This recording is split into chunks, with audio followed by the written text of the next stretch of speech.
ओम श्री साईनाथ। ओम श्री साई।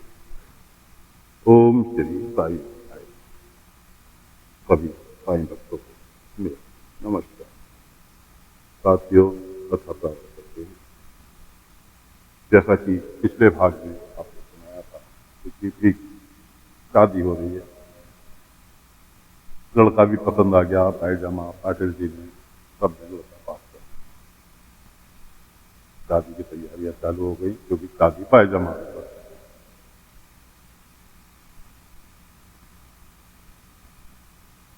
जीपरी और उसकी माँ दोनों बाबा से मिलने जाते हैं मिठाई।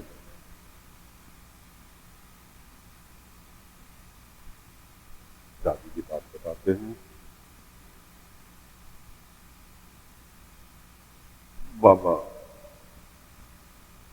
जीपरी की माँ से कहते हैं, तुम जाओ, मुझे लक्ष्मी से कुछ बात करो। जीपरी की माँ चली जाती हैं और लक्ष्मी से जीपरी से बाबा पूछते हैं, तू खुश है शादी से? तो कहती है, साईं मेरी कुछ समझ में नहीं आ रहा, मैं क्या करूं? केवल अपनी आई की खुशी के लिए शादी कर रही।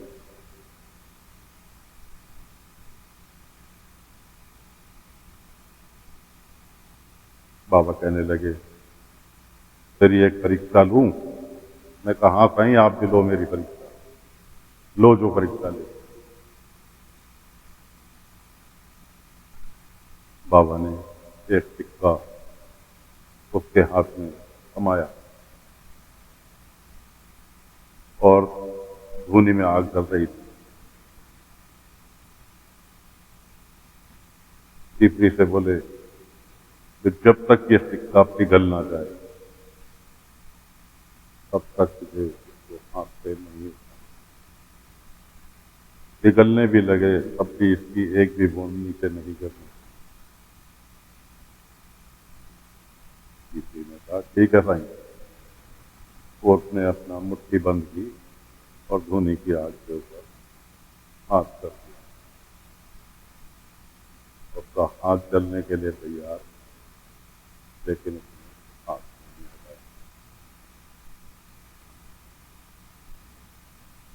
अंत में जाकर बाबा ने ही उसका हाथ अलग हटाया और उसके सिर पर हाथ रख दिया। उसके सिर पर हाथ रखना था कि उसके पूरे शरीर में बिजली भर गई। उसने आंख खोली कि साईं ये क्या था? असल में बाबा उसे दूसरे लोक में ले गए थे उसकी परीक्षा के लिए, और वो दूसरे लोक में जाकर के परीक्षा में अपनी पास। बाबा ने कहा, तेरी अग्नि परीक्षा हो रही थी और तू उसमें पास हो।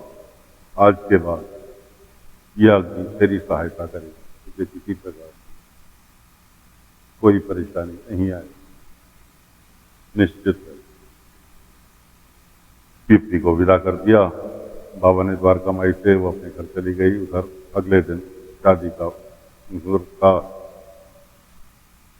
जिस लड़के से शादी होनी थी, असल में उसको तो खाली दिखाने के लिए भेजा था, उसके बाप ने शादी कर दी और जीपरी की बुआ को 1000 रुपए में टैक्स। खैर बारात चली, बारात पहुंच गई पायजामा के द्वारे। दूल्हे ने फेरे से अपना मुंह ढका हुआ था। पायजामा ने कहा भी कि भाई हमारे मराठी रिवाज में तो फेरा नहीं बांधता कोई भी। तो उसने कहकर टाल दिया कि जी कुंडली में दोष है, इसलिए जब तक फेरे नहीं पड़ जाएंगे फेरा नहीं दिखाएगा, सर माफ करिए। उसके बाद शादी की रस्में चालू हो गई। कन्यादान की बारी आई। पायजामा और पाटिल जी दोनों कन्यादान के लिए पहुंचे। जैसे ही उसने हाथ आगे बढ़ाए, उसके हाथों पे झुर्रियां देखकर पायजामा का माथा घूमता कि इसके हाथ पे इतनी झुर्री क्यों। खैर फिर भी कार्यक्रम चलता रहा। इधर बाबा लाइव टेलीकास्ट अपने द्वारका माई में बैठकर देख रहे थे। सब चीज, सब नज़ारे देखे। अब हवन की बारी आई। देरों से पहले हवन कराते हैं पंडित लोग शादी में। तो हवन करने के लिए जैसे ही इधर उसने आहुति हवन कुंड में डाली, उधर बाबा ने एक लकड़ी धुनी उठा के डाल दी। आग का इतना तेज गोला निकला जो सीधा उसके दूल्हे के चेहरे से टकराया और उसका वो पीछे को जाकर गिरा। उसका चेहरा उतर गया चेहरे से। सबने चेहरा देखा, सब उसके लग गए। तो शादी होने का मतलब ही नहीं होता। लेकिन उसके बावजूद वो अपनी जिद पर अड़ा रहा कि मेरा इतना पैसा कर दिया। कहने का मतलब ये है कि उसकी गोवा की पूरी पोल पट्टी खुल गई। उसने यहाँ तक बता दिया कि मैंने 1000 रुपए दिए हैं तो इस शादी को करा दिया।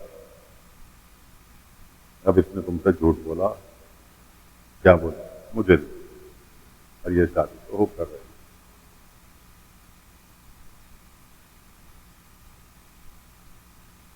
इधर जब बाबा ने कार्यक्रम तो समापन कर दिया द्वारका माई में, तो बाबा चले द्वारका माई से बायजमा के घर की ओर जहां शादी हो रही। अब वो जबरदस्ती हाथ पकड़ के दीप्ति के साथ फेरे लेने उसने चालू किए। बाबा ने जैसे कदम रखा, दीप्ति के तो पूरे शरीर में बिजली कौन गई। एक अजब ही हिम्मत आ गई बाबा के पहुंचने के साथ ही। वो रुक के खड़ी हो गई बाबा को देख। और जो हाथ उसने पकड़ रखा था, उस हाथ में ऐसी बिजली बंद कौन दी कि वो उस व्यक्ति का, दूल्हे का हाथ चलना चालू हो।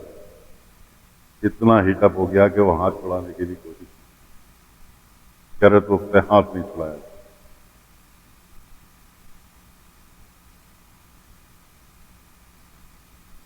बाबा की मर्जी से ही उसका हाथ छूटा, जो कि बहुत बुरी तरह से जल गया था। और वहां से वो निकल गया अपने लट्ठों के साथ, अपना हाथ को बचाने, अपने बारातियों के, अपने घर वालों के साथ। वहीं उसको कुलकर्णी के आदमी मिले,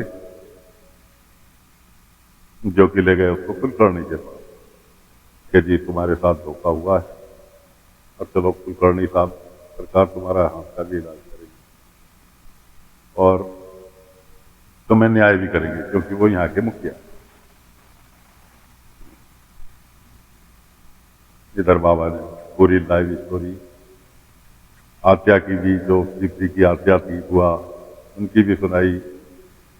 पूरे का पूरा कार्यक्रम खींच करके शादी का माहौल खत्म। अब कुलकर्णी सरकार के यहाँ वो पहुंचे। आपका तो इलाज हुआ ही, साथ में कुलकर्णी सरकार के यहाँ उन्होंने शिकायत की कि कुलकर्णी सरकार बुआ, भतीजी, माँ सबको बुला लिया। यदि ये सेठ, ये गाँव के सेठ है और झूठ बोलकर उसने फंसाया इन्हें। उसने कहा जी मैंने जेवर तो इनसे ले लिए तो मैंने दिए। अब इन्होंने मेरा आने जाने में जो खर्चा हुआ, लगभग 200 रुपये मेरा खर्चा हुआ।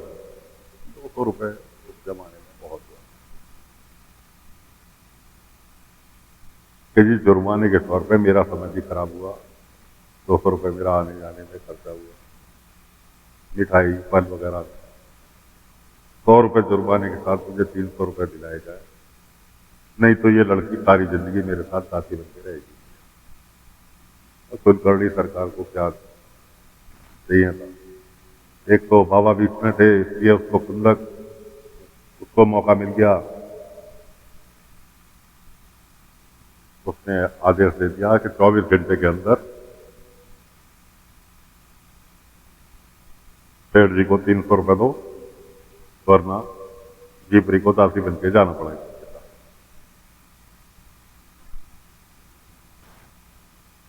अब उधर पाटिल जी पैसे की व्यवस्था करने में लगे हुए हैं, लेकिन पाटिल जी से भी कोई इंतजाम नहीं हुआ।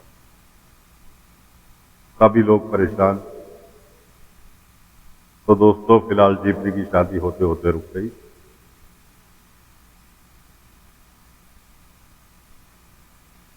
अब सोचना यह है, क्या जीपरी की माँ 300 रुपये उस सेठ को देगी जो शादी करने के लिए आया था, या पाटिल जी देंगे? कौन देगा 300? या फिर जीपरी दासी बनकर जाएगी? तो साथियों कथा को फिलहाल विराम देते हैं। अगले अंक में खुलासा करेंगे कि जीपरी की माँ ने 300 रुपये दिए, या पाटिल जी ने दिए, या बिना पैसे दिए काम चल गया। अगले अंक में कथा लेकर फिर हाजिर होंगे। आज्ञा दीजिए।